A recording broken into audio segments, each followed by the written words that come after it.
So, I had a little bit of a hiccup and I had to go to the store to get some washers for the other side. The other side is complete, but this side I decided to show you where I left off at. Pardon the darkness, it's my fault for starting at 4-ish in the afternoon local. And the sun set at like 6:30. So, here's the other side. You can see how we've got the bracket. Here's a full view of the back side of the car. My lights are not on. This is just the recorder light. That's another project that needs to get done, by the way. Okay, gas cap. So now you have a reference point of where exactly I'm at and which way the bracket faces. Here's the hub. It sounds pretty good. That's just me making that fling noise. Otherwise, we don't have any bearing noise. It doesn't wiggle, so that's perfect. Got the 4 bolts in. Those are grade 12.9, so class 12.9 metric. And I used the original lock nuts. Those are oval-shaped nuts. They should only be used one time. I'm just going to use these until I can get to the store tomorrow to replace them. And that should serve our purpose pretty fine. They were torqued down pretty well. And then this looks pretty okay. Next, we're going to put the caliper on. You'll notice that I have the spring clips loaded already, here and here, just to verify fitment. I have the brake pads loaded. I have no idea which way the squealer faces, so I put the squealer on, it must be on the outside, right there. Could be right, could be wrong, don't really care. This is the leading edge that the rotor hits first, so it makes sense to me that that would be the side the squealer's on. Maybe I'm very wrong. I can't remember which side it actually is supposed to go on, but that sounds good to me. So, drum, backing plate. There's a rotor here somewhere.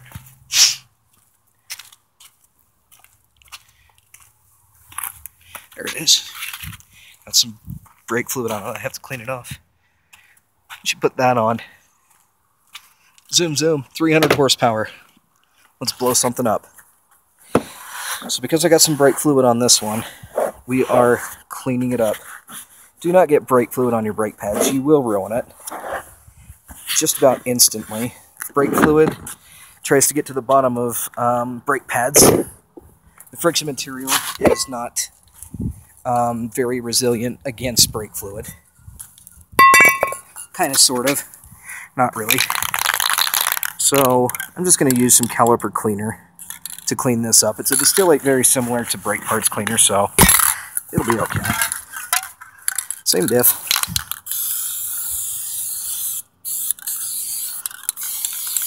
It basically is just brake parts cleaner. I mean, look at its evaporation characteristic. You can see it evaporating on the rotor right now. But we're just going to soak it up with a rag, light the rag on fire right now. And we're pretty much dry. Looks like there's some fluid there. It is an ugly rotor, but it's flat. It's not out around or anything, so I'm happy. We're not going to vibrate very much. Okay. Rotor on. Spins. Of course it does. And then we're going to put the caliper on. On my other side, I had a fitment issue. These bolts are too long. So, you can fix that issue by just buying some standard washers. These are, about as thick as a nickel. I don't know their exact thickness. It's on the paper, and I've lost it already. But 3 washers per side is enough to clear it and still have excellent bite. You'll still see the bolt poke through the mount here in the caliper, which is fine because that indicates that we have full thread engagement. And full thread engagement means, of course, that we're using all the threads and using as much of the fastener as we should be. Let's go ahead and mount this. 3 washers. Probably should have put the washers on the bolt before doing the job, right? But somehow I have the dexterity to do this. There. 3 washers. We're going to preset this one because we had fitment issues last time. And there is a video about that too. Okay, so that one's pre-started. 3 washers again on the bolt. Once more. And then to the bottom. Wiggle it around until we find it. Kind of eyeball it. There we are. This one's going to go right on. Well, okay. I will not complain. Well, it's not going to go right on. Yeah. Just a tiny bit off. Probably about a 0.5 millimeter, Sean. So keep that in mind if you're watching this. It's enough to cause some engagement issues here. That's not fair. So what I'm actually going to do is, since this one's easier to work with, we're just going to take this one out, thread the bottom one first, and then we'll jimmy the top one.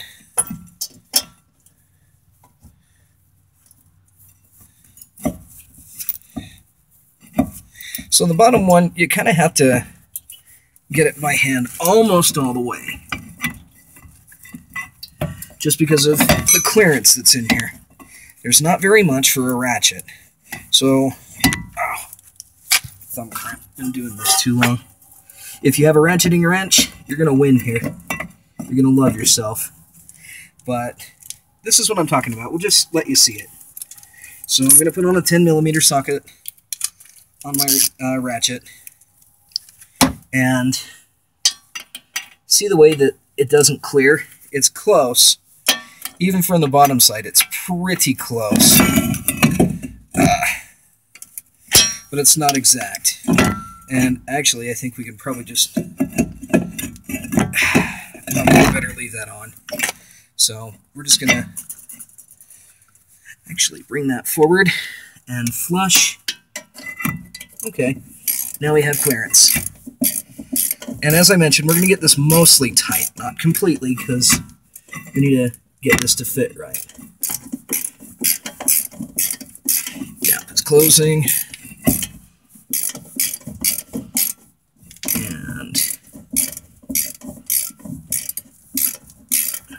Okay, I'm just letting the weight of the ratchet mostly handle this for now. It's still a tad looser than I'd like it to be, but that's just fine. We need to work with this side a little more. So we get it started, and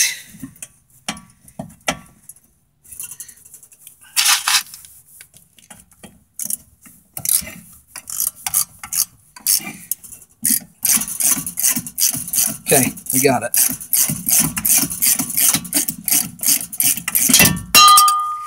And because I'm kind of in a hurry to get back inside, what I'll do is I'll take a separate video showing you how to flare your brake lines. I got it done on the other side. It turns out that our brake lines are a bubble flare, which I'm actually going to show you right now since I've got the line here. And for this, I just used the bleeder screw cap. We're going to gravity bleed this anyway, so this is what a bubble flare looks like. Okay, single flares are not acceptable for automotive standards. The bubble flare sticks out a little bit, whereas a double flare is completely compressed into the line. I'll show you what a single flare looks like. I'll show you what a double flare looks like. But that's what a bubble or ISO flare is. Double flaring and single flaring are standards for SAE. They are US standard. And ISO, of course, is metric. So this is a metric standard fitting. I guess that shouldn't be surprising. Thank you, Toyota. Okay, now let's go ahead, get in here, get everything tight. You definitely don't want this to come loose when you're driving. Make a lot of noise. Not nearly as critical as tightening the hub bolt, but still critical. Get out of there, please. Don't make me say some naughty words for YouTube. Okay. And then nice and tight. A little rub is normal. A lot of rub is not.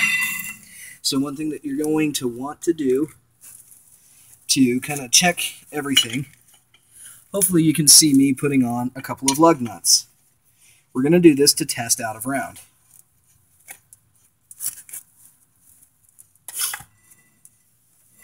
It makes a little bit of noise. That's from the brake pads, which is fine. Oh, whoops.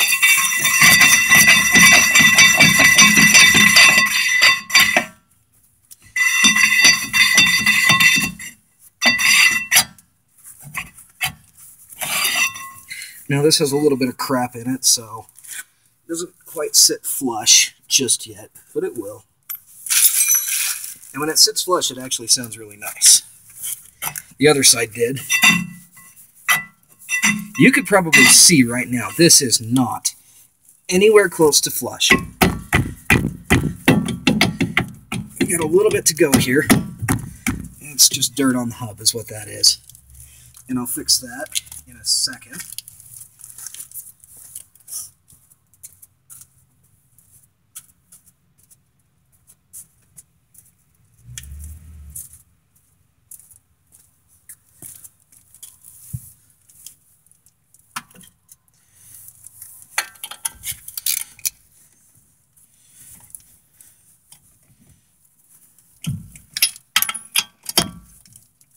These neon rotors, which I actually got from a PT Cruiser, their center is just a little smaller than the Saturns, so you do have to walk this around a little bit, see? But once it sits flat, finally, that goes away. You can see that it's not spinning concentrically, but look at the hub collar. We're going to, if you can see that on the hub collar, see it's still not quite flat. On this side, we've got a pretty solid 4 millimeters. This side's only about 2.5. So,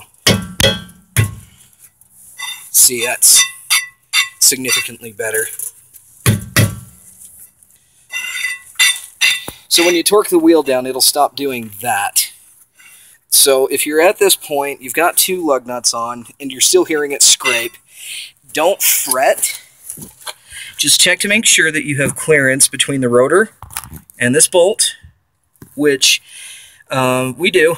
There's about 3 millimeters, 4 millimeters between both of those, if you can see both. The one on the bottom, right down there, and then the top one right here. Okay, we are cleared. We clear it here. It just doesn't like to spin free until it's completely flat. So again, this is pretty normal, and you're going to hear it go away. Okay?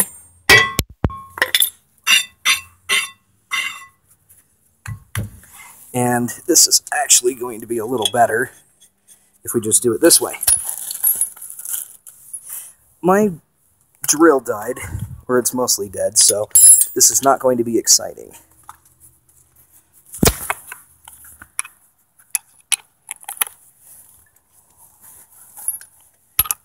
This is where I should invest in another battery pack, definitely. Let's drill the right way, right? Good thing I have gloves. That might have tickled a little bit. Start it. Start it. Get this on. Drill it down. For most applications, when you're doing stuff like this, 2's usually enough.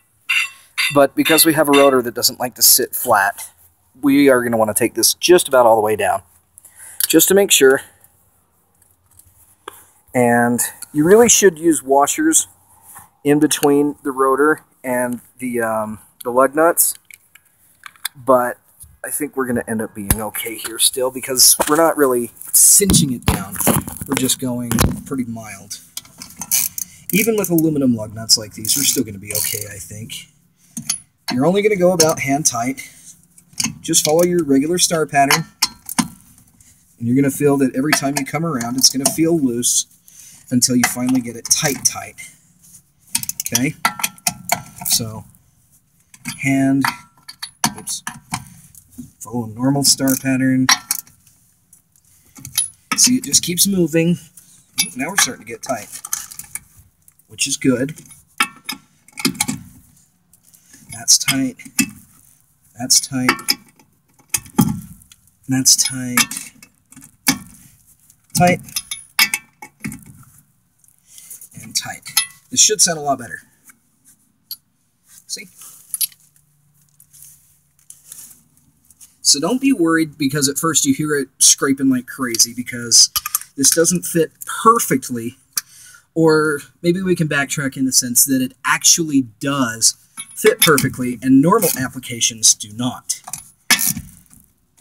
Because what you're experiencing is smaller tolerances between the hub collar and the rotor. And theoretically, that's kind of what you want. Although for some instances, with a solid rotor more particularly, like this one versus a vented rotor, it's probably better to have a little bit of clearance for heat expansion. Because if you're really rodding this, really racing it, whatever, your rotor and your hub are going to expand at different rates because they're made of slightly different materials.